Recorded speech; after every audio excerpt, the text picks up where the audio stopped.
Good evening, folks. Just like to introduce Luisita McBurney. She's running for Polk County Recorder. And Luisita also serves on our board, just to let people know. I think everyone should know that by now. She's served on our board since the get-go for almost 6 years ago, and also serves as our treasurer. Luisita is very active in her community, in communities throughout Iowa. So now she's decided just a few months ago to run for Polk County Recorder. So with that great introduction, I'm going to give it to you, Luisita, to go ahead and you have the next 5 or 6 minutes to talk about yourself and your campaign. The floor is yours. Sounds good. Thank you, Mitch, for the introduction. Again, my name is Luisita McBurney, and I'm running for Polk County Recorder because I believe leadership starts with showing up for your community. Throughout my career in public service and nonprofit leaderships, I have built a proven record of showing up, listening to people, and working to connect residents with resources and support they need. And as a first generation immigrant from the Philippines, I understand the importance of having leaders who are accessible, compassionate, and committed to serving everyone in the community.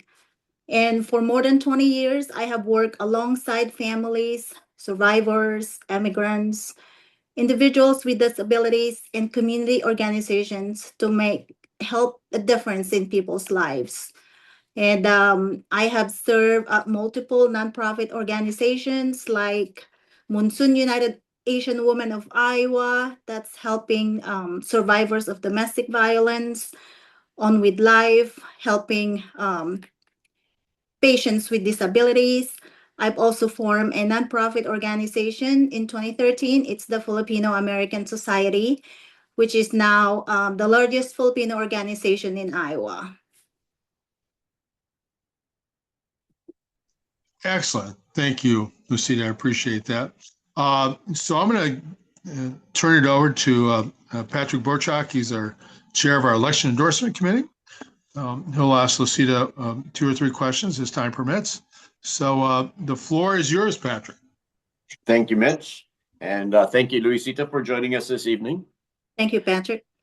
So as you know, part of the vetting process was that we sent you the questionnaire.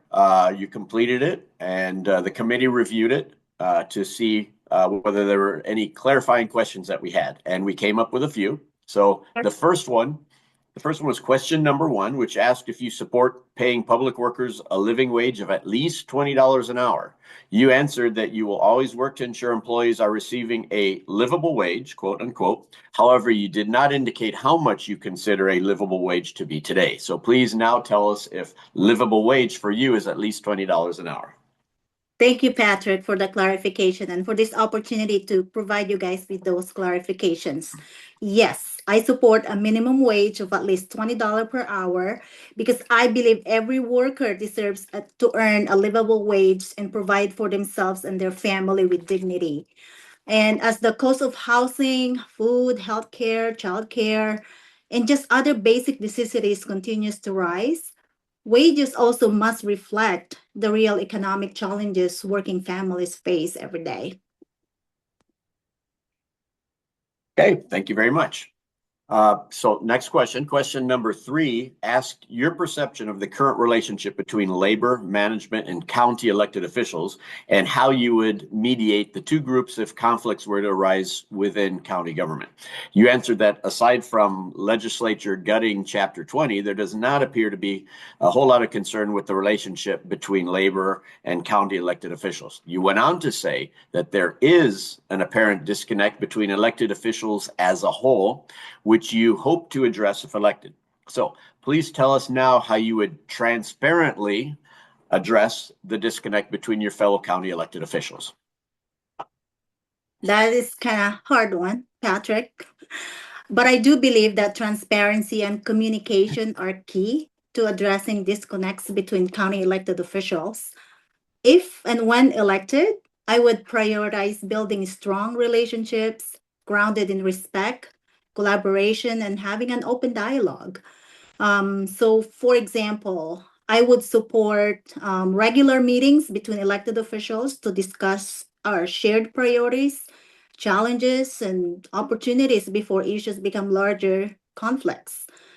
I also believe in being proactive about communications, and so departments and offices are not operating in silos and learning their decisions after the fact. In addition, I would work to ensure the public is informed through a clear communication, accessible public meetings, and timely updates so residents understand how decisions are being made and how our county government is working for them.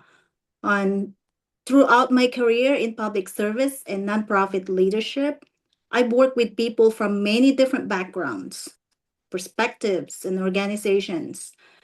I understand that disagreements will happen, but I believe respectful communication, consistency, and relationship building are the key to moving forward productively and maintaining trust within county government. But I also recognize this is easier said than done. But I believe that when we stay focused on the needs of our community first, then we can build a stronger relationship and earn the public's trust. Okay, thank you very much. I think we have time for one more question. Question 4 asks how you would increase citizen involvement in county government. You answered that, at least with respect to you, you answered that it will be important to help county residents understand what the role of a county recorder even is. So please tell us now how you would go about educating county residents on this.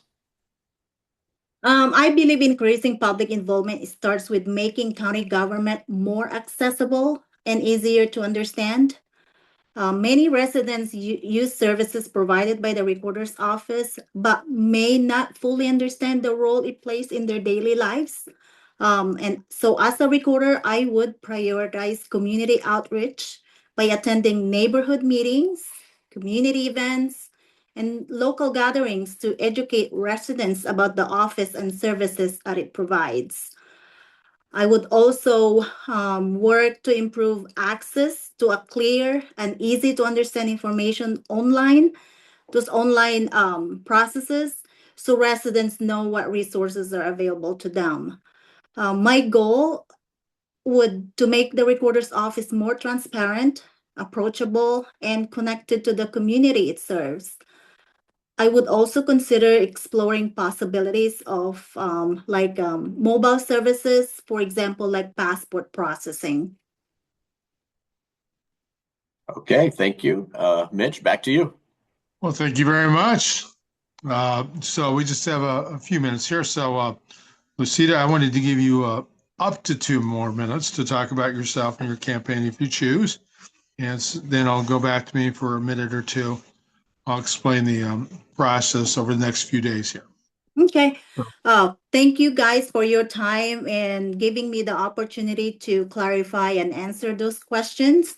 I also would like to thank the Iowa Unity Coalition for all the work that you do. Just to give you an update with my campaign, I'm currently being endorsed by over 40 individuals and organizations. So I'm very, very proud of that. We've sent out our first mailer a week ago. We have sent text messaging, and we've also sent out postcards for those that have requested absentee ballot. I have also started door knocking. Since I started this campaign really short, but I think I started door knocking maybe 3 weeks, maybe a month ago. Since I started to get my campaign lit, I started door knocking right away. And I'm just hopefully that the work that I'm currently doing will get us to the finish line at the upcoming primary election on June 2nd.